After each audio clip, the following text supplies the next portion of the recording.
Making Zuppa Toscana. This is the soup from Olive Garden that you order with a meal or for an appetizer, but it's absolutely delicious. Me and my sister love it. I'm going to show you how to make Zuppa Toscana at home. Easy and quick. It's a delicious soup and it's great for lunch. All right, this is what you're going to need. Alrighty, I've already got some oil in the skillet, a little coconut oil. I've chopped up some onions. You're going to need about a half a cup of onions. I like to do the mixed purple and white yellow onion together. You're going to need 2 cups of kale already chopped and destemmed. You're going to need about 2 cups of potatoes. You're going to need some chicken stock, a full box. You're going to need some heavy whipping cream. And you're going to need your sausage already crumbled up. You can use pork sausage. This is about 2 cups of turkey sausage. And then for your seasonings, you're going to need garlic, minced garlic, seasoning salt, your favorite seasoning salt. This is the kind I use. Some pepper and some crushed red pepper flakes. All right, guys, let's start with sauteing our onions, and we'll be right back. Onions down now. We're going to let these saute for about 2 minutes. And then we're going to go ahead and dump our sausage in.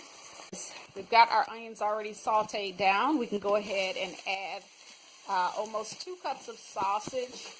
I'm going to stir this in. We're not even going to cook it because this is pre-cooked sausage. So we just want to get a good stir with the onions and get them incorporated. To this, we want to add our broth. And sorry, I'm using a fork. I'm about to switch this out. I don't want to get the little fork pellet stuck in there. You're going to add your chicken broth or chicken stock. I like to use half chicken stock and half chicken broth. As you can see, the simmer has calmed down as we add the chicken stock. And the difference between chicken stock and chicken broth, which I'm adding a little bit of broth now to the chicken stock. The only difference is stock is a little richer because you're boiling the bones. And it gives like a richness to the broth. So that's what chicken stock is. They boil it with the bones. Chicken broth is just boiling it with the meat. We're going to let this simmer on medium-low with our 2 cups of potatoes.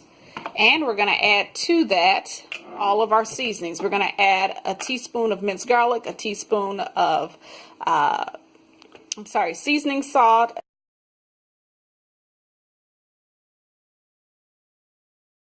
seasoning, and the garlic. And now it's going to start to a slight boil. If you do not like spicy food, leave the red pepper flakes out. Again, you do not have to add the red pepper flakes. It is optional. We like a little kick to our soup. This is going to be absolutely delicious and hearty. Next, we're going to, after these boil for about 10 minutes and soften, we're going to add our kale and our cream. We don't want to add the kale out. The potatoes are nice and tender, which means I can add my kale to this. And you can add as much kale as you want. Most recipes ask for 2 chopped cups of kale. I already prepped mine. It's kind of froze. I like to keep mine in the freezer. Even though it's about 2 days old, but I like to pop it in the freezer just to make sure it doesn't wilt on me, but that it's preserved. All right, we're going to stir this kale in. We're going to let it absorb all of the liquid here. And since it's a little frozen, we'll give it a second here. And then there we go. We're going to cover this for 2 minutes. Only 2 minutes because kale is going to wither fast. And we're going to let it come to a boil. Then we're going to add our cream and we're going to serve it. Kale has absorbed some of that moisture. We're going to go ahead and add our cream.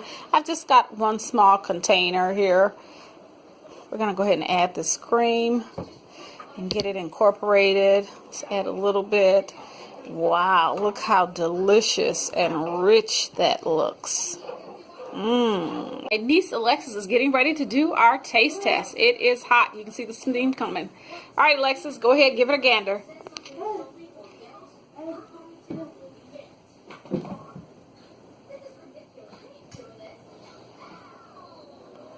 It's really good.